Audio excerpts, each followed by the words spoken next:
Welcome, basketball fans. You are tuned into the absolute cutting edge of NBA news, rumors, and deep dive analysis.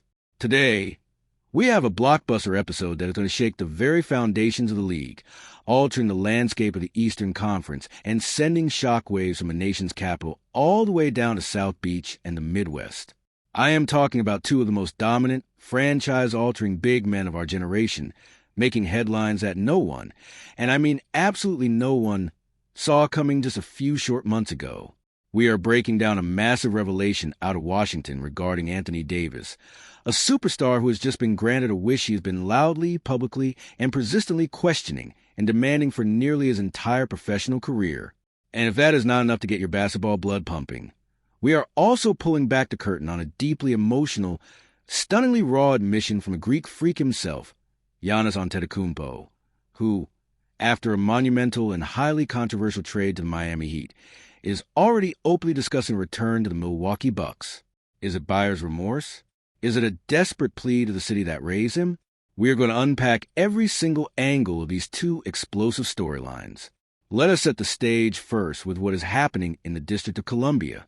The Washington Wizards, a franchise long mired in mediocrity, have suddenly transformed into the wildest, most unpredictable front office in the National Basketball Association. After pulling off a staggering heist to bring Anthony Davis to D.C., the Wizards have just made another calculated, seismic roster move. They have acquired former number 1 overall pick DeAndre Ayton. Now, on the surface, you might just see this as stacking talent. But if you have followed the career of Anthony Davis, you know exactly what this means. This is a holy grail for AD. For years, stretching back to his days in New Orleans and throughout his championship run in Los Angeles, Anthony Davis has made one thing abundantly clear. He does not want to play the center position full-time. He has questioned his coaches. He has questioned front offices, and has practically begged to be placed at his natural power forward spot, allowing a traditional big man to take the physical bruising down in the paint. By bringing in DeAndre Ayton, the Wizards have finally, unequivocally, granted this long-questioned demand. They have essentially handed the keys to the franchise to Davis on his exact terms, creating a terrifying twin tower dynamic in the East. But wait, the plot thickens because there are swirling rumors that this could all be an elaborate smokescreen, a leverage play by the Wizards to maximize Davis's trade value amid aggressive pursuit from the Golden State Warriors. We are going to dive deep into the tactical and financial implications of this move and what it means for the future of Anthony Davis. But we cannot stop there because the drama in the Eastern Conference is overflowing. Let us pivot to a story that is tugging at the heartstrings of every single basketball purist out there. Giannis Antetokounmpo, the two-time MVP, the Finals MVP, the man who swore loyalty to Milwaukee and delivered a championship to a starving city, has officially packed his bags for the Miami Heat. The trade is done. The ink is dry. Giannis is taking his talents to South Florida to join Heat culture. But in a breathtakingly candid, profoundly emotional farewell interview with legendary Bucks commentator Jim Paschke, Giannis dropped a bombshell. He compared his situation to Kevin Garnett leaving Minnesota for Boston, only to return home at the end of his career. Giannis openly stated that it would be awesome to come back and play in Milwaukee, desperately seeking reassurance that the city will not hate him for leaving. The vulnerability was palpable. The sheer terror of becoming a villain in the city he loves was written all over his face. This is not just a standard PR goodbye. This is a superstar who seems to be grappling with immense regret, or at least profound sorrow, already plotting a reunion before he has even logged a single minute in a Miami Heat uniform. Does Giannis want to return to the Bucks immediately? Is this a sign that the Miami experiment is doomed from a psychological standpoint before it even begins? Today, we are going to dissect the anatomy of a Giannis trade, the emotional toll of superstar movement in the modern NBA, and the ripple effects these two massive storylines will have on the upcoming season. So buckle up, grab your popcorn, and get ready for the most comprehensive, unfiltered breakdown you'll find anywhere. This is where the real story gets told. Let us transition straight into the heart of the matter, beginning with the monumental shift in Washington. To truly understand the gravity of the Washington Wizards acquiring DeAndre Ayton to pair alongside Anthony Davis, we have to take a long, hard look at the history of Anthony Davis and his relationship with the center position. Ever since he entered the league as a generational defensive prospect out of Kentucky, Davis has been fighting a philosophical battle against the evolution of the NBA. When he was drafted first overall by the New Orleans Hornets back in 2012, the league was on the precipice of a small ball revolution as teams trended smaller, pushing traditional power forwards to the center spot to maximize floor spacing and switchability on defense.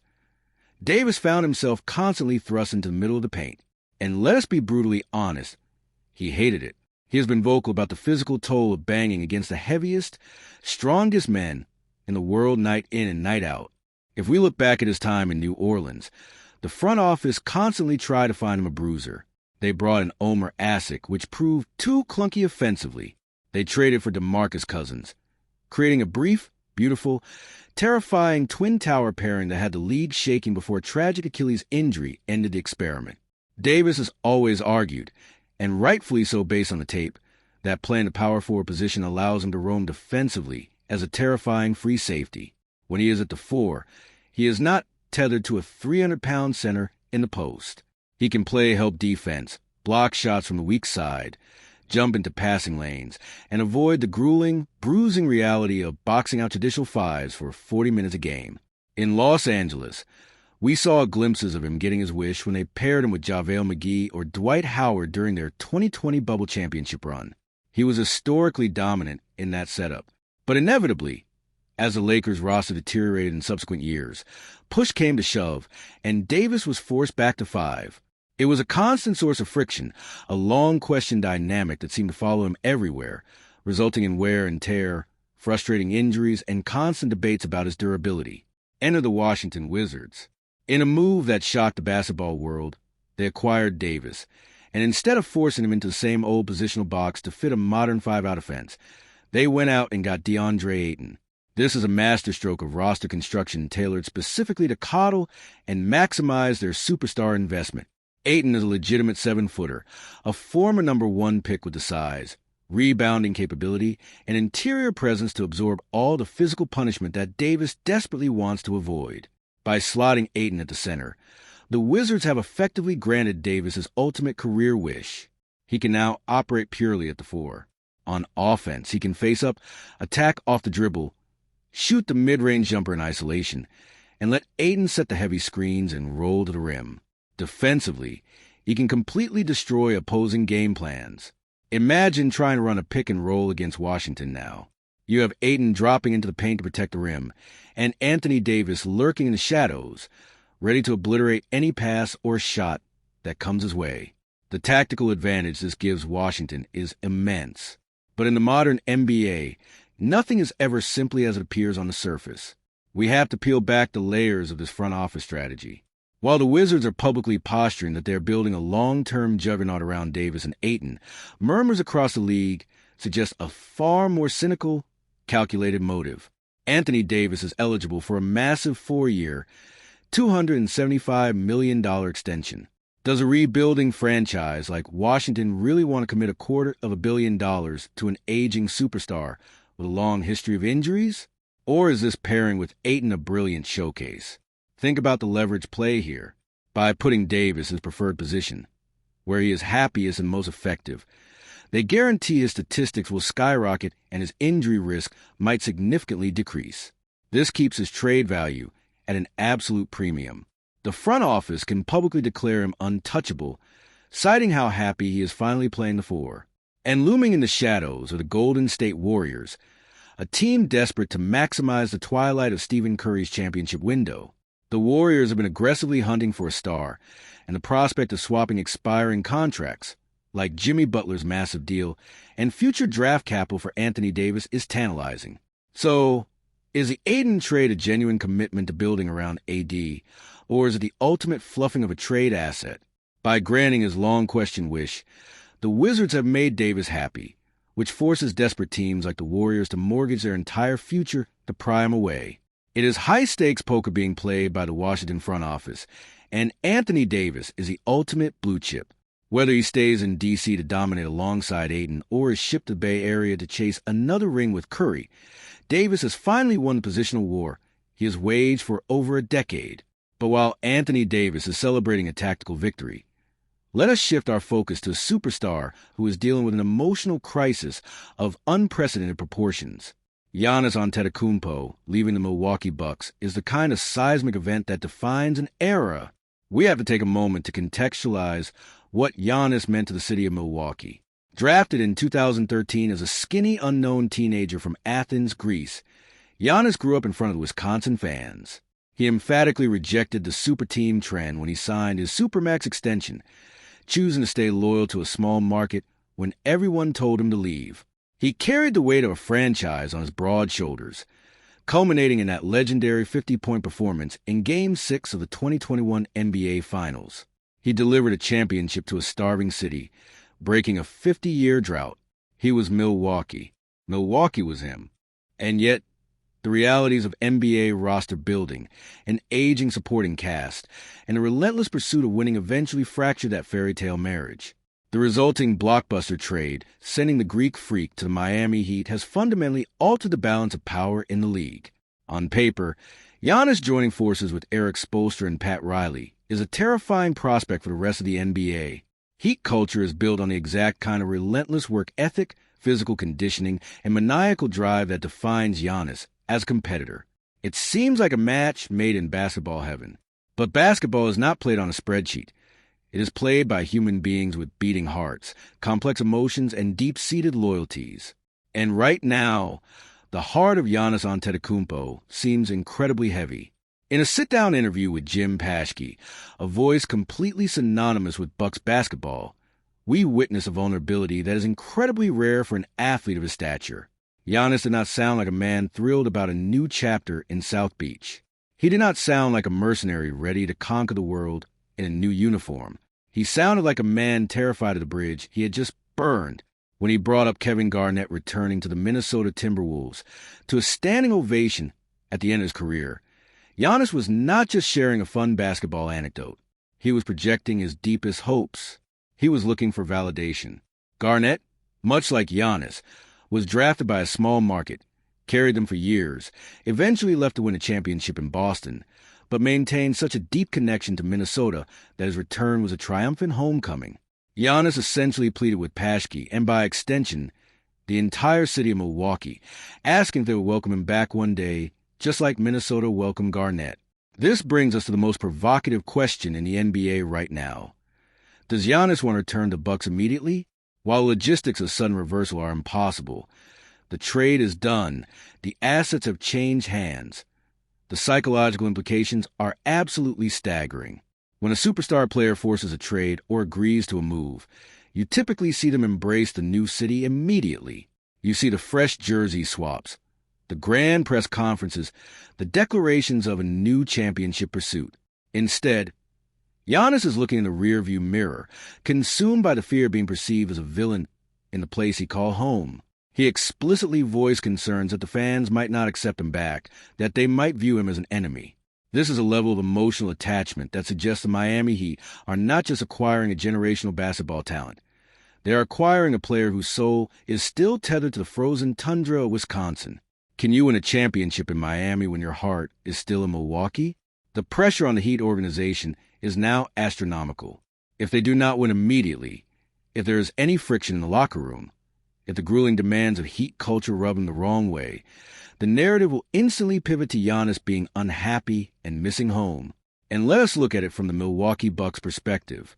General Manager John Horst and the front office are now operating in a post-Giannis reality, armed with draft picks and tasked with rebuilding around young talent. But they know, and the entire fan base knows, that the door is not locked. Giannis just left it wide open on national television. He planted the seed of a reunion before he even left the driveway of his Milwaukee home.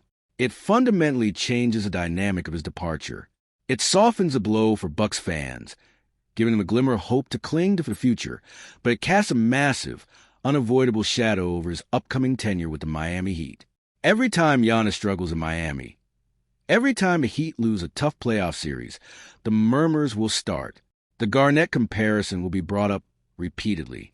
The ticking clock on his eventual return to Milwaukee will grow louder and louder.